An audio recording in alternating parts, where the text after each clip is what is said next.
After watching how a lot of people are having success with their photography and videography, real estate business, I decided to give it a shot. I already have the equipment. I have multiple cameras. Or I own multiple cameras. I recently purchased the DJI uh, gimbal here. I also have another camera right there on the other side, the Lumix S5 II X. The only thing I don't have is this drone. I should be in very good position to start this business. And let me just say that I currently have a full-time job and a part-time job. So I decided that it was time to let go of my part-time job and maybe dedicate the time that I was putting into into that job, into my own business. If people are saying they can make pretty much the same amount of money that any person would make with a full-time job out of the real estate, video, and photography business, why can't I try the same? Just so you know, I have the Nikon Z8 right here, or Z8, depending on how you want to say it.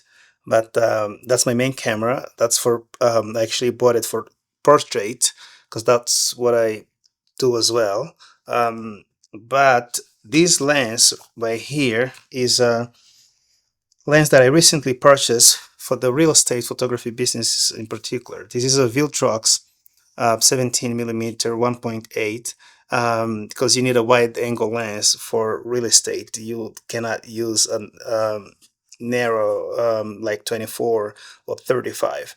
You can use those for the exterior, but interior photos you will need a wider angle lens. For exterior, this is what I'm going to be using, which I already had. This is a 24 to 70 Nikon, depending on how you say, 2.8. It's a very good lens. And I already had this one, so I had to purchase the 16 millimeter right here. Now, I could just go and use this Lumix GH5S here that I have, and I have this for years now, for like, I don't know, for the past 5 years. I could have just go ahead and use this one, but the thing about it is, first, it's not wide enough. I felt like it's not wide enough, and second, I already had the Nikon, which I intended, and I still use it for portrait.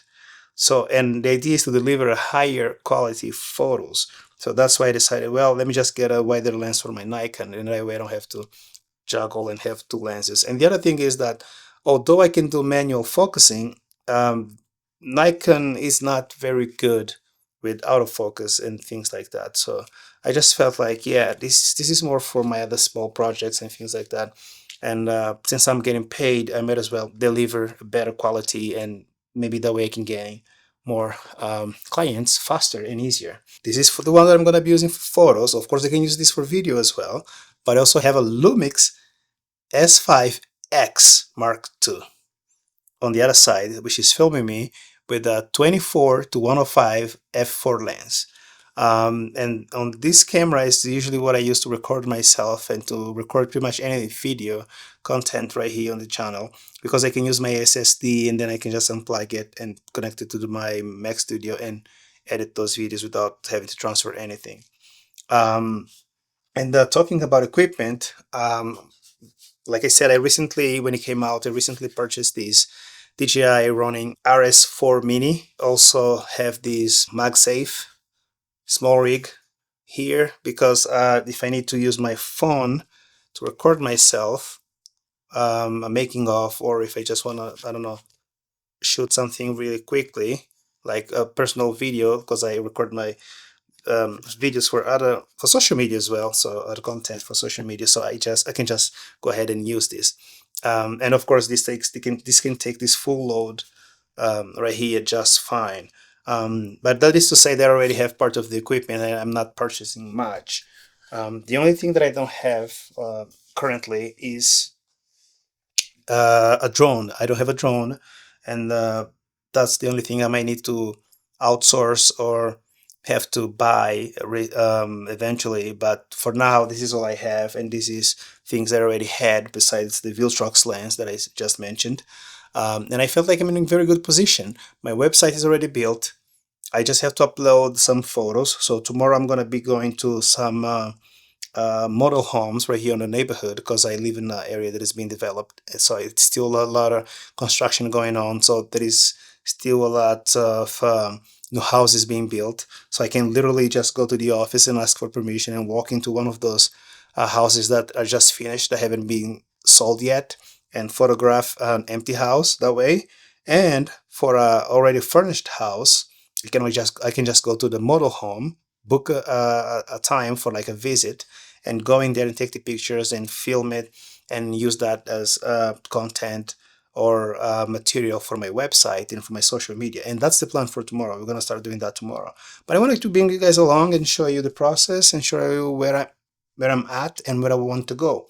And if you want to follow this journey, if you want to follow along and be with me and see where we can take this, please subscribe, like this video, and come back, because I will be posting more videos as showing you how things are going. And I probably will record backstage uh, making of or behind the scenes video of me photographing the house with either with my phone or with this GH5S here. It will be my secondary camera, like it will be a behind scenes camera. If I'm not using that, I'll be using my smartphone for that. And of course I can just put it on the gimbal if I'm not using the gimbal, and it will pretty much follow me because it has the AI intelligent follow mode on these new gimbals, which is great. And that was one of the reasons that I purchased this gimbal as well. That is to say that we are live, we are ready to go, we are ready to roll. Again, subscribe, like, and follow, and share, and come back to see where we can take this to. Appreciate you watching the video, and see you guys in the next one. Thank you.